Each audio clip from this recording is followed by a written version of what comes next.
I have something for you. I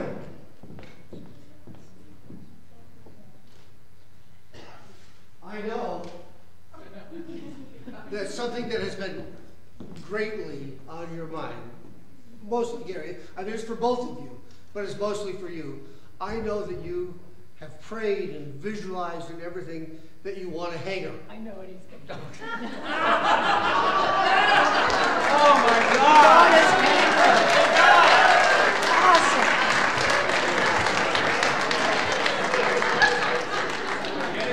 Now that's an example of answered prayer.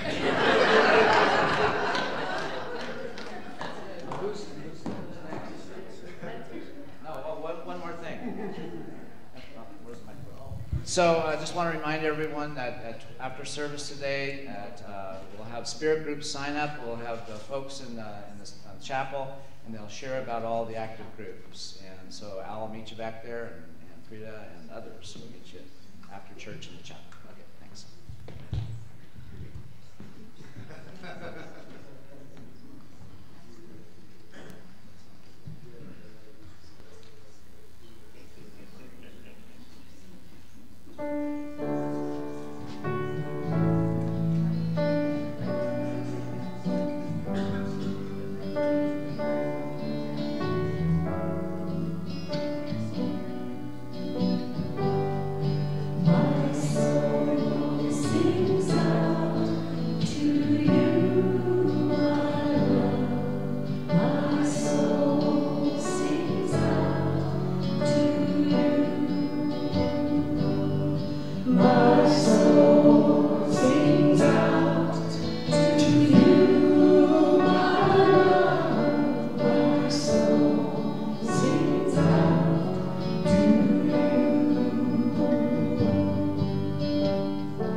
Please join me for a time of meditation.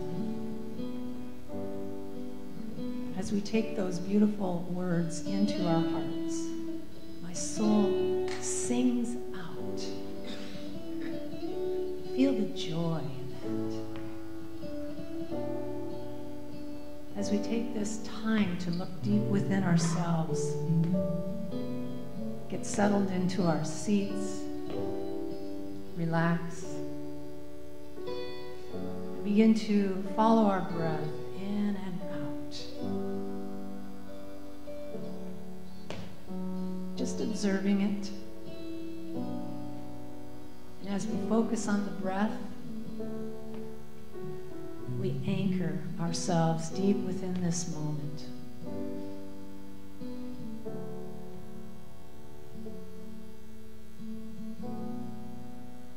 as we continue to follow the breath,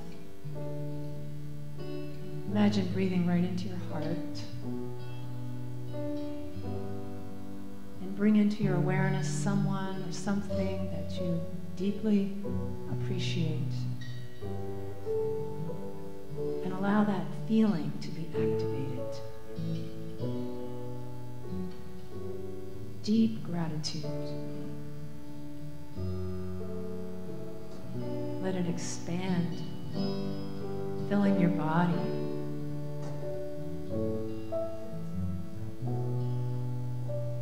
Beyond the body, radiating. My soul sings out. We allow the joy that is within our hearts to be expressed, knowing that Spirit is within us always. And as we turn within, as we connect to that deeper source, our soul sings out. So we continue breathing into the heart, feeling appreciation, letting it expand and radiate, becoming centers of peace and harmony in the silence.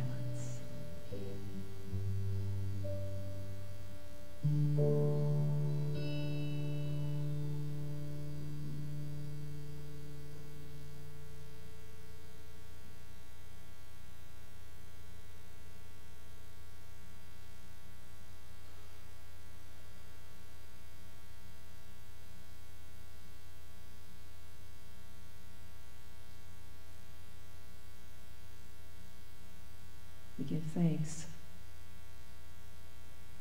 to the one presence, the one power, the one life that lives within each and every heart. We express that true reality as we allow our hearts to shine. And for this gift, we give grateful thanks. And so it is. Amen. My soul sings out to you, my soul sings out to you, my soul sings out to you, my love, my soul sings out to you, my soul sings out to you, my love, my soul sings out to you, my soul sings out to you, my love, my soul sings out to you.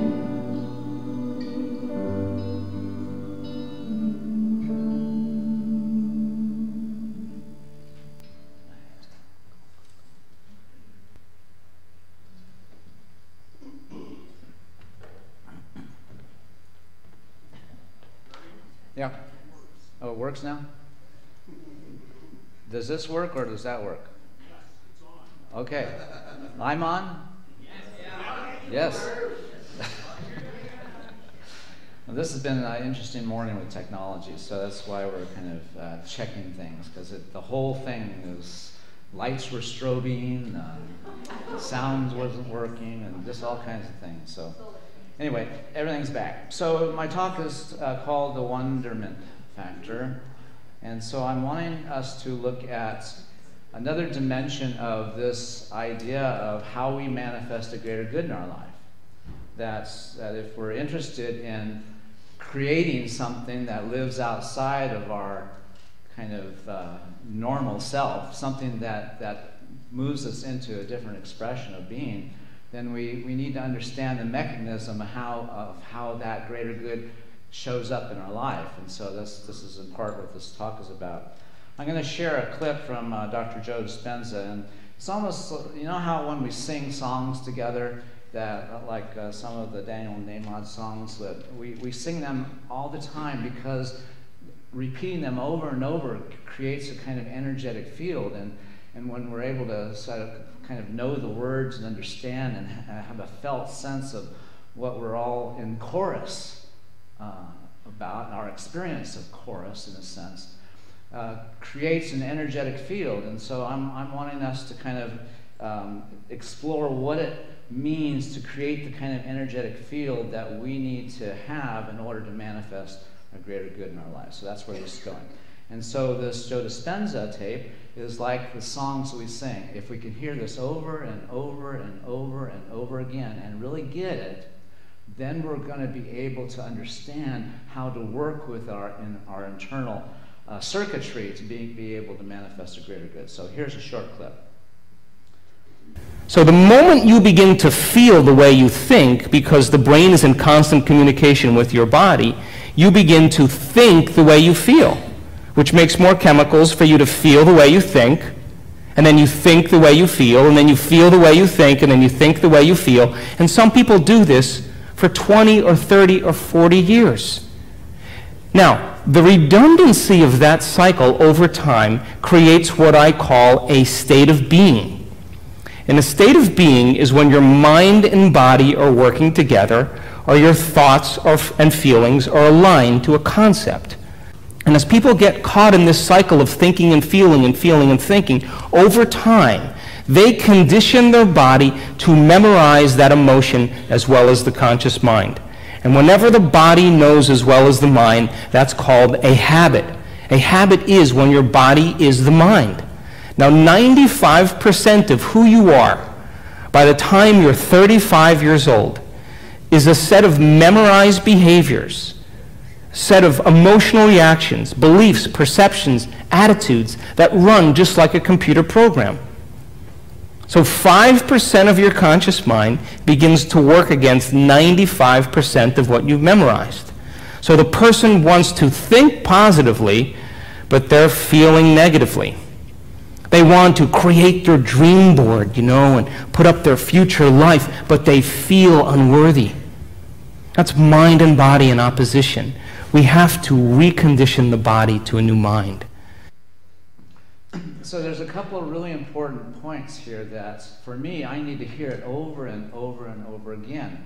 And that is that from time to time I can get caught up in these feedback loops where I'm feeling crummy, then I make up the story about why I'm feeling so crummy, and then I see that my story amplifies my feeling of feeling crummy. And so are you familiar with that kind of dynamic that we have?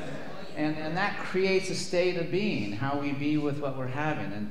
And so that's really important for us to understand that absent of our being aware that whatever's going on inside of us, mostly unconscious, contributes to the quality of our life experience. And so if we can become aware of how we're being with what's happening and begin to decide, well, do I want to be with what I'm having out of this kind of state? Or is there another place from which I can be with this that I'm having, another dimension of myself that I can kind of activate and bring to what I'm experiencing that can help me alter how I'm being with this?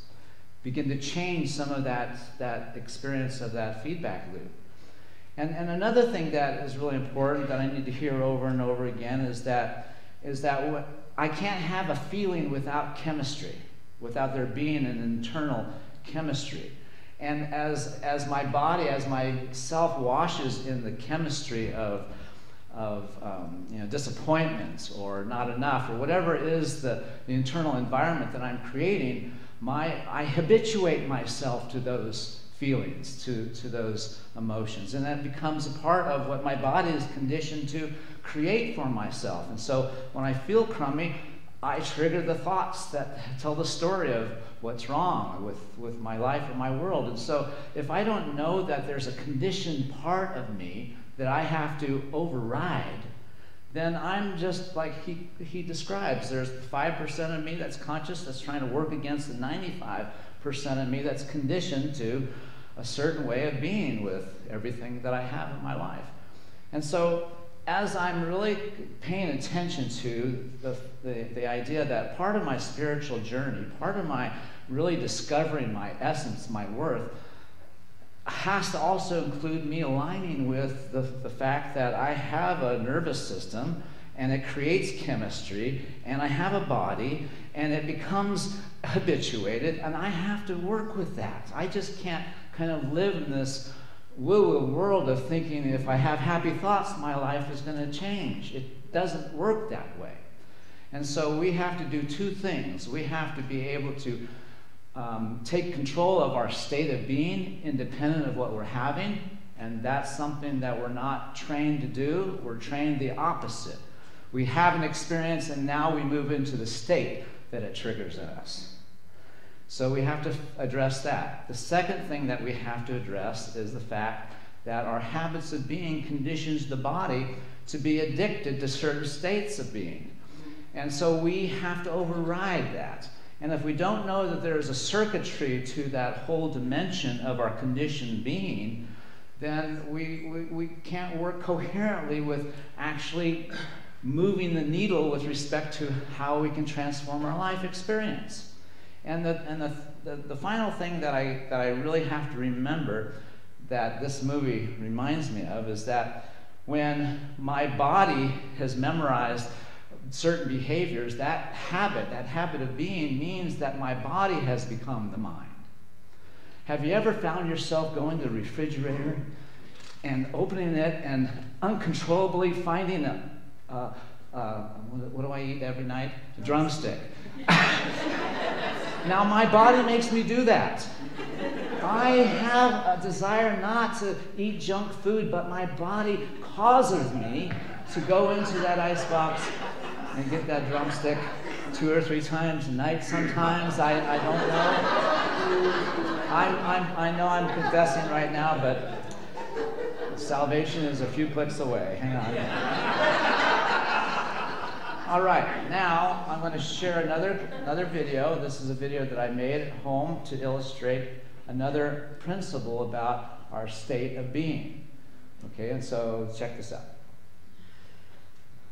Hi, this is Dr. Gary, and I'm going to be talking about states of being. As Dr. Joe has mentioned, a state of being is alignment between our mind and our body, or between our thoughts and our feelings. Think of your state of being as like a backdrop, like the context, like this green screen. And upon the backdrop of our life, we take in what we're having. And so we're familiar with the green screen as it's applied in the forecast of our weather. But we also need to understand that the context of how we have our life is an important component of how our life looks and feels in that regard. And so if the context of our life is, life's against me, or there's this sense of insufficiency, then how I'm going to be with what's happening in my life is going to be creating out of that context.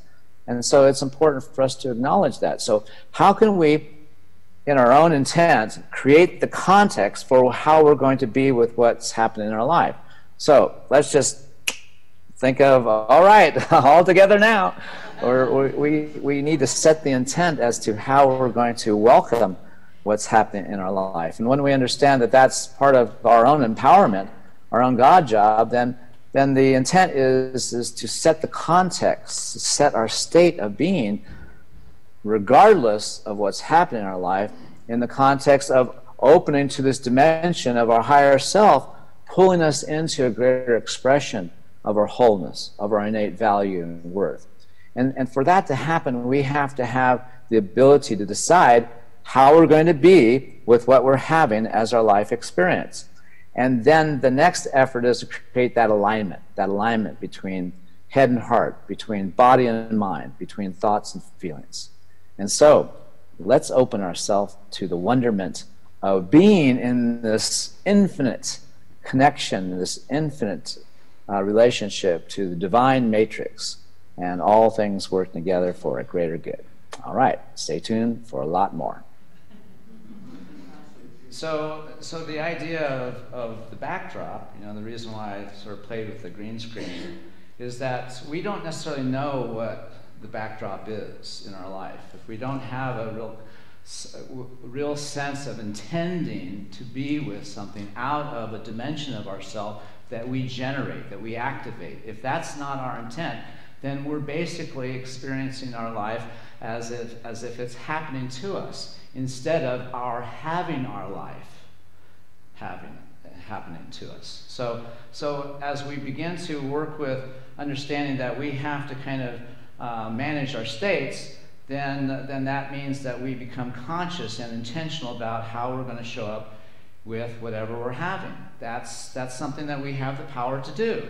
And we just have to decide that that's what we should do. And until we work the effort of trying to really shift out of being triggered and therefore being in the state of separation, we have to work our way back to being connected. And no one's going to do that for us. That's our work. We have to do that. Okay, so part of what I'm wanting us to see is that we can begin to activate this dimension of ourself that overrides both the circuitry of our habits of being, as well as align the whole body-mind process. If we can establish a practice that takes care of all those complicating things that I have to keep track of, because that's where I'm wanting to learn, and those are the things I'm wanting to master. But if we can just have a practice that enables us, by virtue of doing the steps of the practice, to be in alignment with creating the state that we need, then we're going to be practicing something that moves us into a more empowered place. And so I'm going to describe 4 steps to how to manifest a greater good, so that I can help you see how we can override the circuitry of our habits of being. And so I'm actually focused on manifesting a specific thing, such as a hanger. But I want you to think about something important to you that you want to manifest in your life.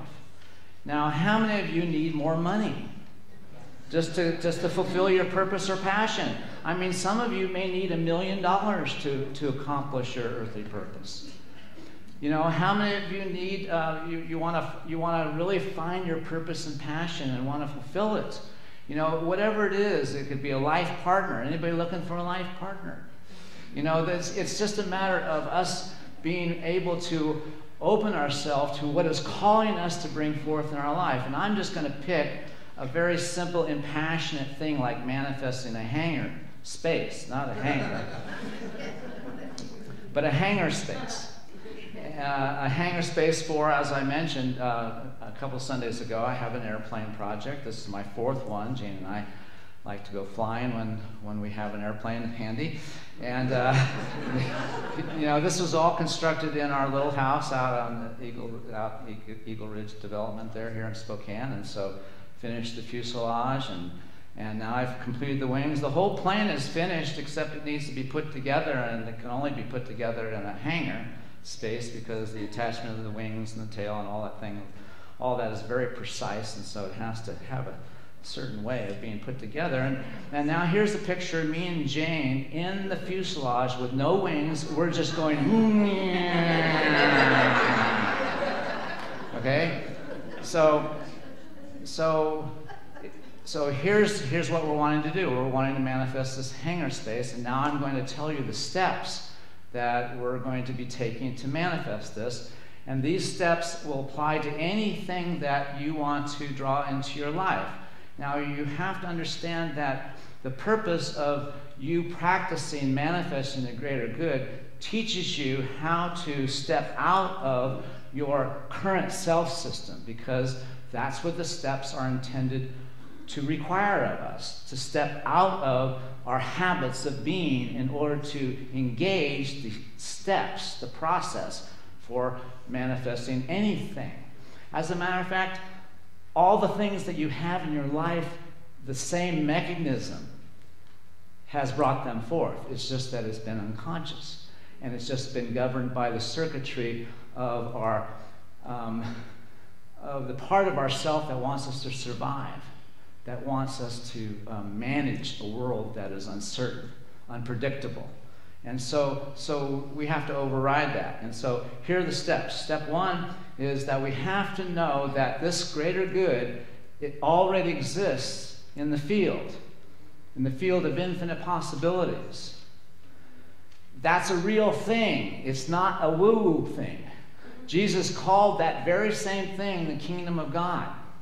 It is the field of infinite possibilities where all things work together for a greater good. And so when we understand that everything that exists right now in this world came from this immaterial quantum field, and it manifested by virtue of certain principles, if we can understand those principles, we can also align ourselves with a creative process that helps us manifest a greater good. But in order to do that, we're going to have to step out of our self system. And so the first step is know that possibility. I'm knowing that my hanger, everybody's told me it's impossible to find a hanger in Spokane County. Everyone has told me that, but that doesn't matter because it's already there. It's in the field. It just hasn't grounded yet. That's the first step. The second step is that I have to stay connected to it. And that's why we sit in the airplane and because the feeling of all of that has to be so vivid that feeling is the connection to that possibility. And so that's what dials in. That's what locates that potentiality and brings it closer and closer and closer. That's the second step. Then the third step is you cannot, the moment that you have to go, okay, it has to happen this time, and the moment that you start wondering, well, how is this going to come to pass? The moment that you go there, you disconnect from the field.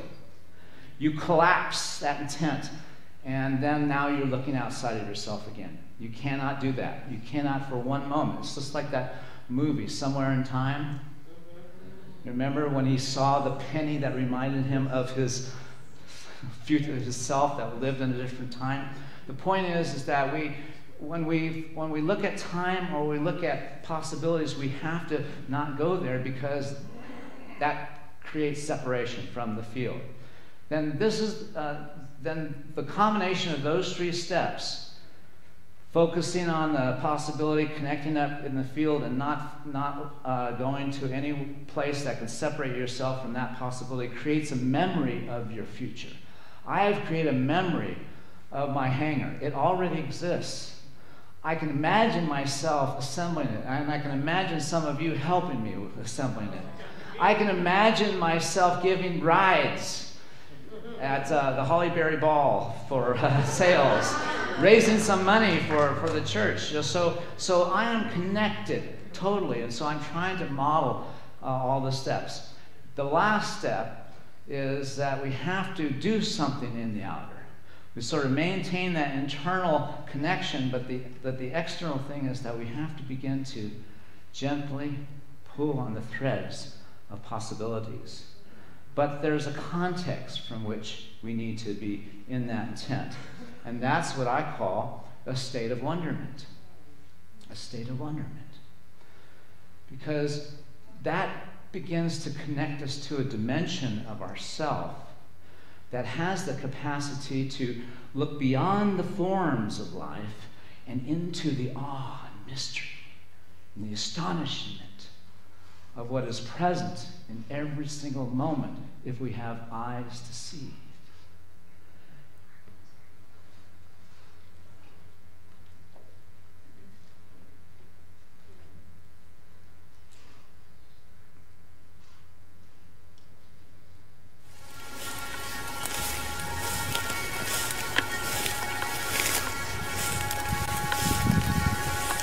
There is a spark older than all of us.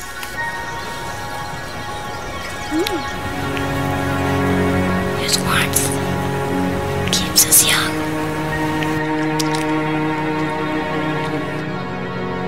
A place within each of us that knows things beautiful, wild, essential things that will not let us forget them.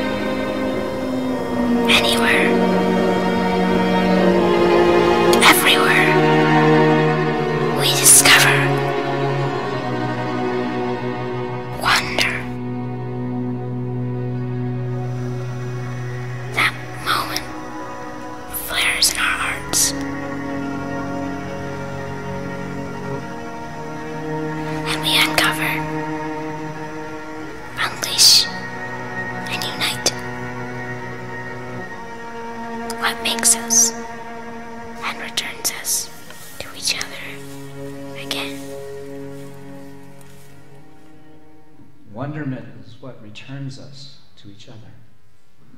This is a picture I took on my way home a few days ago. It was in the morning, and the sun, that's a picture of the sun there, and the contrails of the jets, and just that caused me to go into this state of wonderment. And if we just, for a moment, just allow that movie just to kind of acknowledge that it moves us, acknowledge that wonderment is something that is important and essential to our capacity to engage a dimension of ourself that is not of this world, but is of the web of life, so to speak. It's what gives us access to the dimension that we're trying to activate in us, the dimension of interbeing, the dimension of the divine matrix in us. So just as we've described, or I've described this field, the quantum field, as in Jesus' terminology, the kingdom of God. And where did Jesus say the kingdom of God was located? Within, right? And so where? Is it in the body? No, it's not in the body. There's a dimension that is the withinness, the dimension that is the field. That it's not out there, but it is as real, if not more real, because it is cause, it is source. And Jesus described how we access that dimension. And he says to his disciples, he says, children are the portal to the kingdom of God. We have to receive the kingdom of God as a child. Studies have shown, wonderment studies, they've actually done studies on wonderment. And the studies have shown that by grade 5, wonderment is pretty much conditioned out of kids. Because the system itself, you see, the system itself is about fitting in, about aligning with expectations and conventions and norms. And, you know, if you want to, you know, it's all about kind of conforming in order to kind of align with the value system of the culture. And so if we have to recover something, it is wonderment. It could be said that the kingdom of God, what Jesus is describing, it's not out there, but it is a state of being. What if the kingdom of God is a state of being? A way of being with what you're having that enables whatever you have to always be awesome. And what if that same way of being can take whatever you're having as a life experience, like cancer maybe, and being with it in the context of wonderment?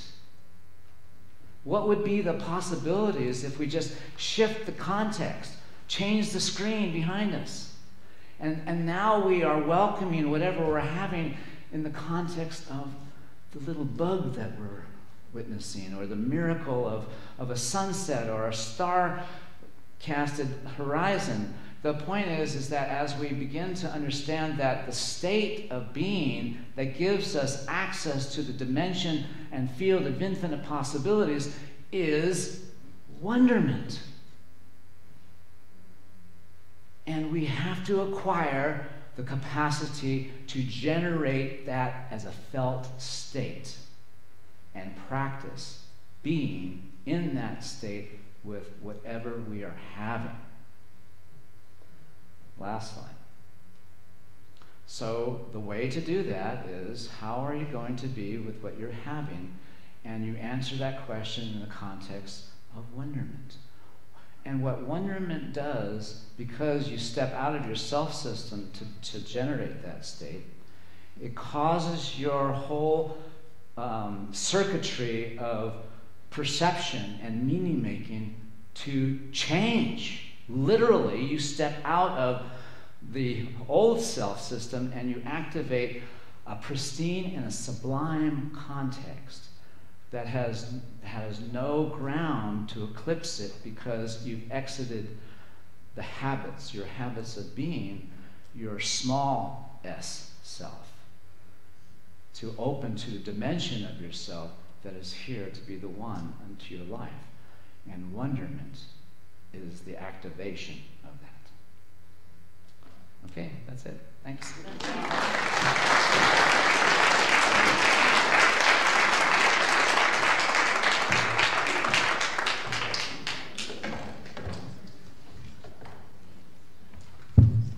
Gary, thank you very much for that message. Really a wonderful idea, this idea of finding and acknowledging that state of wonderment where we can look at our potential from a place that's unstained by the stories of our past. So thank you very much for that. Unity stands for peace in the presence of conflict, for love in the presence of hatred, for forgiveness in the presence of injury. Unity honors the many names for God, the many paths to God, for we know that there is only one power, one presence active in our life, God the good. So whoever you are and wherever you are on your journey of transformation, you are welcome here. Thank you very much. We'd especially like to welcome anyone who is here for the first time. If this is your first time visiting us and you feel comfortable raising your hand, please do so now. I'll trip over my words a little bit. For all of you with your hands up, our ushers will be going around to hand out a gift packet. And just so you all know, the folks in the yellow scarves are part of the welcoming team. And so if you're new here and you would like to find somebody to talk to, if you have questions about our center, if you're looking for ways to get involved, whether you're just got here and you're like, I want to get involved, probably not always the case. But anyway, any of us who have been here and would like to get involved, you can also use the yellow scarfed people as a resource to do that. So thank you all for coming here, and especially the newcomers. On the outside of your packet for the newcomers is a form you can fill out, and in doing so, you'll be added to our mailing list for our weekly e-news update, as well as a quarterly newsletter. And if you'd like to do that, if you'd like to be part of that, then go ahead and fill that out and drop it into the offering bag as it comes along, and you can do that in lieu of making a financial contribution. So thank you all for being here today. And as an added bonus in that packet, there's a certificate. You can take that up to the barista stand and get yourself a drink. So it's kind of a nice thing, as well as, are we doing audio for, are we going to have a CD after the service?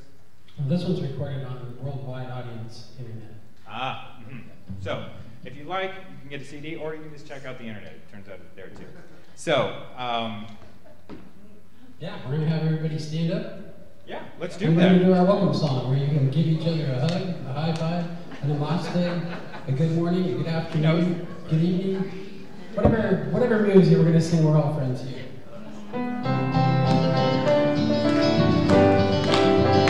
We are all friends here. There are no strangers once you walk inside the door. We welcome you to linger in our family of love, and hold you in our hearts the way you are.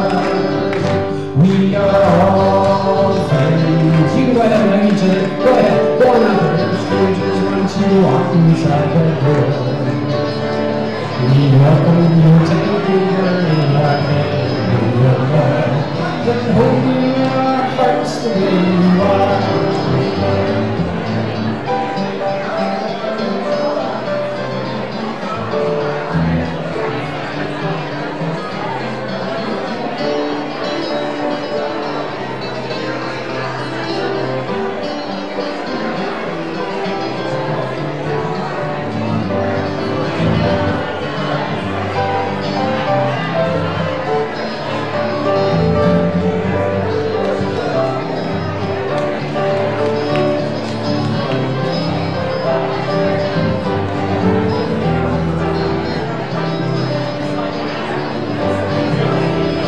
We are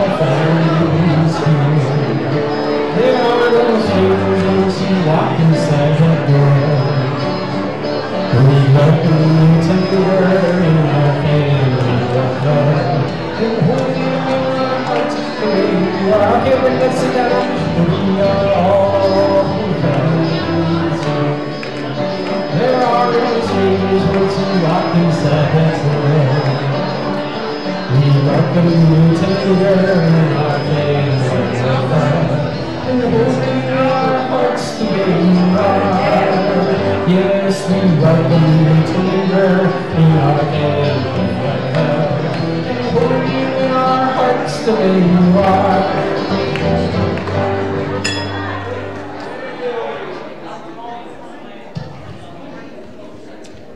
Good morning. My name is Jim Sledge. I have the privilege of being the treasurer and board of trustees. And before we go any further, yes, I know there's something up here. And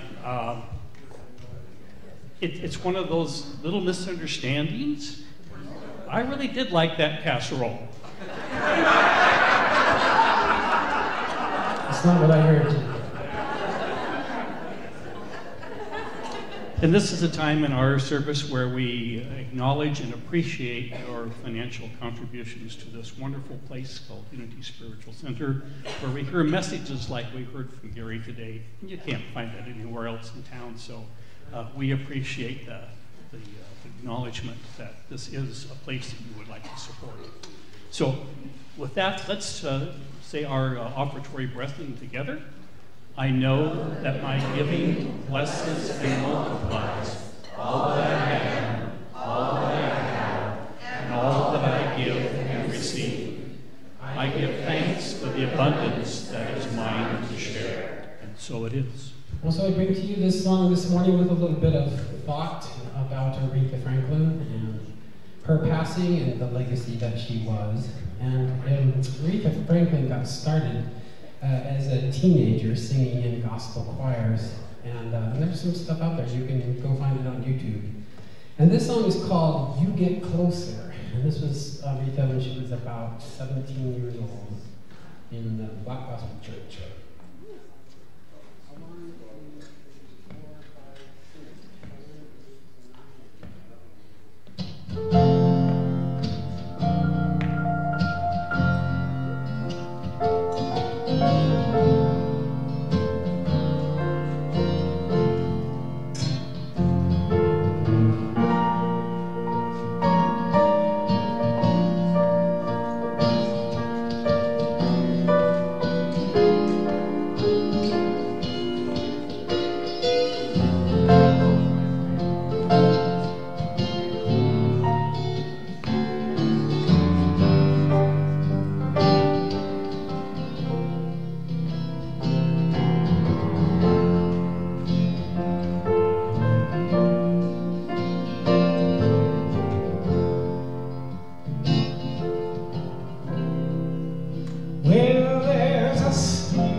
meditate. Yes, I said I'm gonna meditate. In the silence. Yes, in the silence. Waiting for the showers. Waiting for the showers that are coming.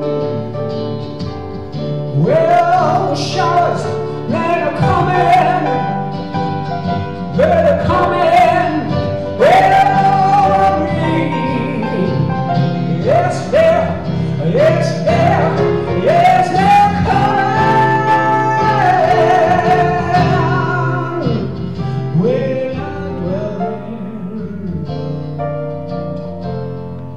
So when I meet you, yes, meet you and God. Well, in prayer, well, we're gonna quietly, well, quietly, going closer to God. Yeah, closer to God.